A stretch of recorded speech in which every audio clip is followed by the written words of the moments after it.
My father tried to take my unborn daughter away from me. Not with love, not with kindness. He tried to take her the same way he had taken everything else from me since I was a little girl by deciding, on his own, what I deserved. He thought I would stay quiet. I always had. But that day, I pressed one button on my phone without even thinking. And that one button ended up saving not just my daughter's future, but the truth about my whole family. A truth I had spent 20 years too afraid to say out loud. My name is Sarah Mitchell. I'm 27 years old. This is the story of my father, my daughter, and the day I finally stopped staying quiet.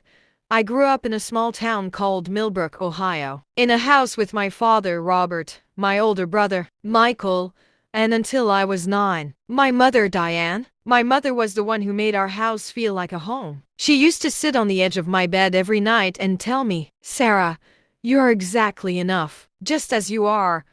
I didn't understand back then why she said it so often. I understand now. I think she already saw what my father couldn't hide, that in his eyes I would always be the second child, the daughter, the one who wasn't quite the real one. She died when I was 9, breast cancer.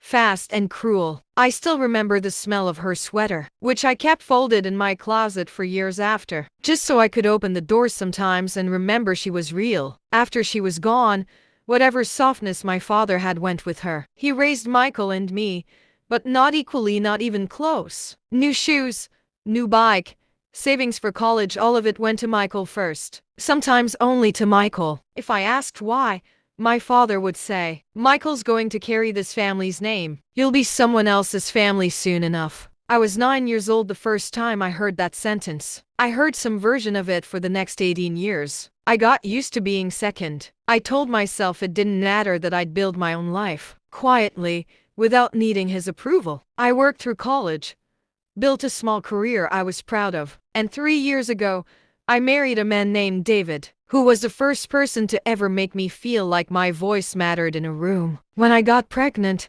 some small, hopeful part of me thought maybe this is what finally brings my thing. You could give the baby to them. It stays in the family. You'd still get to be her aunt. For a moment, I couldn't speak. My own father, the man who was supposed to protect me, was asking for my daughter before she was even born, like she was something spare that could be handed to whoever needed her more. "Dad, please tell me you're joking. I've thought about this a lot. Sarah, Michael is going to carry this family forward. This is important for him." That was it. That was the whole truth of our relationship, finally said out loud. I told him no, as clearly as I could, and I hung up the phone. I thought that would be the end of it. I was wrong about that too. A week later, some friends threw a small baby shower for me in our backyard. My father and Michael came, which surprised me. I let myself hope, just a little, that they were coming to make things right. While I was opening gifts, my father suddenly stood up in front of everyone and said, "Before we go any further, I want everyone to know Michael and Jenna are going to adopt this baby." Sarah's agreed to it. The yard went completely silent. I hadn't agreed to anything. I had told him no, in the clearest words I had. "Dad, that's not true. I never said yes." Michael stepped in, his voice tight. "Sarah, please, not in front of everyone. This is my daughter, Michael." My father's face changed. He crossed the yard toward me, and before anyone could stop him, he raised his hand and hit the side of my head. I remember the sound more than the pain, a sharp crack, and then everything going a little blurry. David caught me before I fell. My stomach hadn't taken the blow, thank God, but my ears were ringing. "Don't you dare talk to me like that," my father said, like I was the one who had done something wrong. My friend Emma was already on the phone with 911. David stepped between my father and me. Jenna, my sister-in-law, was crying quietly near the fence. In all that chaos, nobody thought about one small thing sitting in the corner of our yard. A security camera, the one David had installed on our back porch 3 months earlier.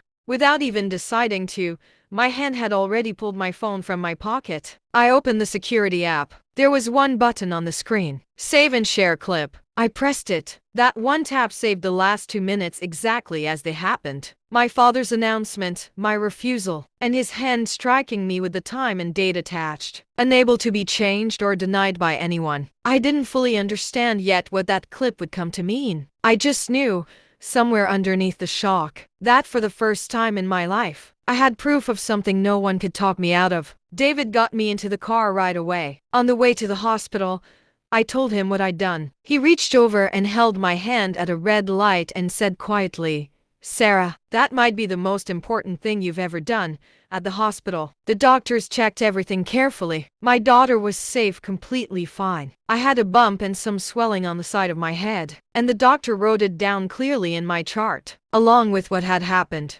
David called the police. When the officer watched a video on my phone, his face went serious immediately. "Mrs. Mitchell, this is assault.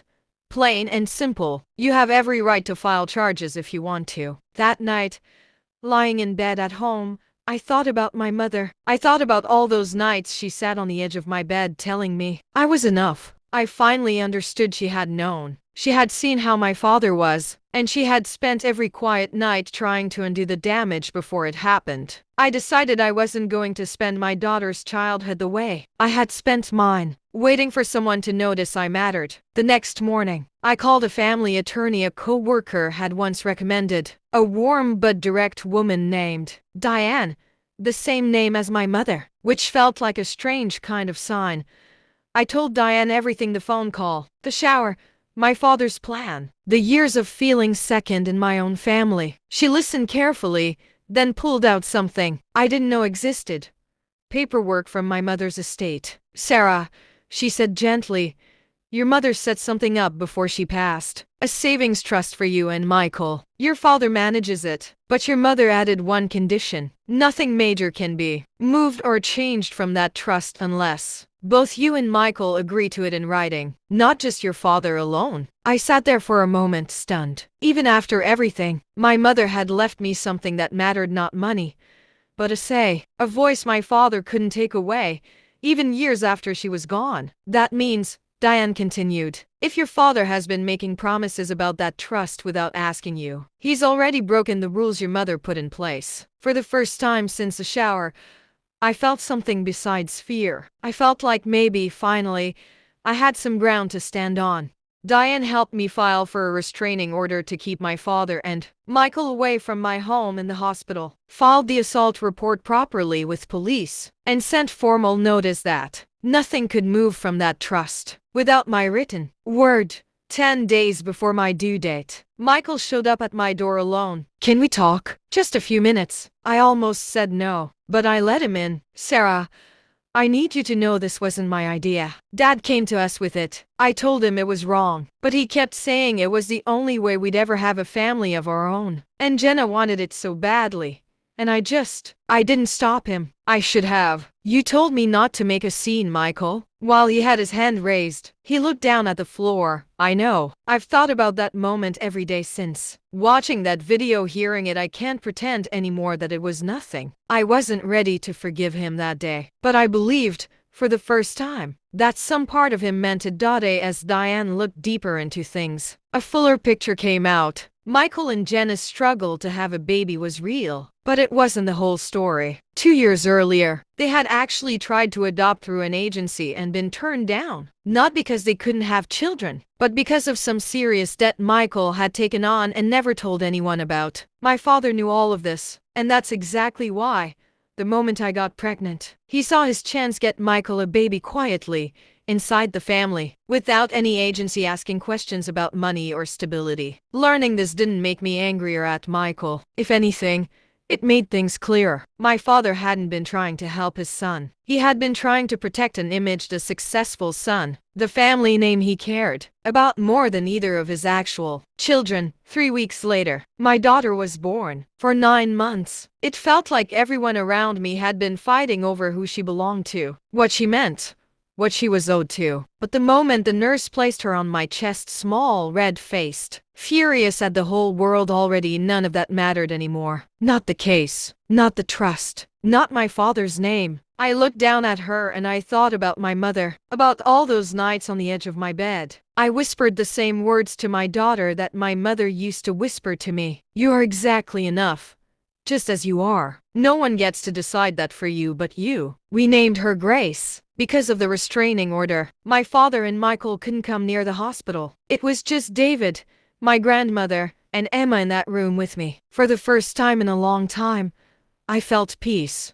3 months later, the case went in front of a judge. I want to walk you through what happened, in plain terms, because it wasn't complicated in the end, it was just true. My father's lawyer tried to explain the video away, saying it was a misunderstanding, a family disagreement, that got physical by accident. But the prosecutor simply played the recording for the judge. There was nothing to argue with. You could see my father's announcement, my refusal, and then his hand. The judge watched it twice, her face growing more serious each time. Then it was my turn to speak. I told the judge about the phone call, about being asked to give up my daughter like she was something owed to someone else. I told her about the years before that, every small moment I had swallowed because I thought that was what a good daughter did. I told her that when I pressed that button, I wasn't thinking about a courtroom. I was thinking that, for once in my life, I wanted someone else to see what I saw. My whole life, my father decided what was fair for me, I said. That camera was the first time anyone else got to see it too. Then something happened that surprised even my lawyer. Michael was called to speak, and instead of protecting our father, he told the truth. He admitted our father had planned to give me no real choice. He admitted he had known, and he hadn't stopped him. My father's face changed when he heard his own son say it out loud. In the end, given the video and the medical report and Michael's honesty, my father chose to accept responsibility rather than let the case drag on. The court held him accountable in a way that mattered: real consequences, real conditions on his behavior, and real limits on any future contact with me or Grace unless I chose otherwise. And because he had already tried to move things from the trust without asking, the court made sure someone neutral was watching over it going forward, protecting what my mother had left behind, exactly the way she'd meant it to be protected. He didn't go to prison. That was never really what I wanted. What I wanted was for the truth to finally be seen, and for someone else, for once, to say clearly, what he did was wrong. Every state handles cases like this a little differently. This is simply how it played out for our family. Michael and I spoke once more after the trial. He didn't ask me to forgive him. He just said, I should have stopped him a long time before that day. I'm sorry it took this. It wasn't everything, but it was honest, and I believed him. Today, Grace is 1.5 years old. She laughs at things that aren't funny. She refuses to nap when she's tired, and she already has David wrapped completely around her finger. I catch myself, some nights, sitting on the edge of her bed the way my mother used to sit on mine, telling her the same words. I don't speak to my father. Maybe that changes one day. Maybe it doesn't. But I know this. I'm raising my daughter to know something it took me 27 years to learn. That she doesn't have to earn her place in this family or in anyone's heart. She already has one, just by being who she is. The day I pressed that button, I wasn't trying to get revenge. I was just trying to be believed. And in the end, that was enough for the truth to come out. Enough for consequences to finally land where they belonged. Enough for my daughter to grow up in a family where no one gets to decide, quietly, that she matters less. He never got to decide who my daughter belonged to. That was always mine to decide. And she will always know she was wanted, exactly as she is.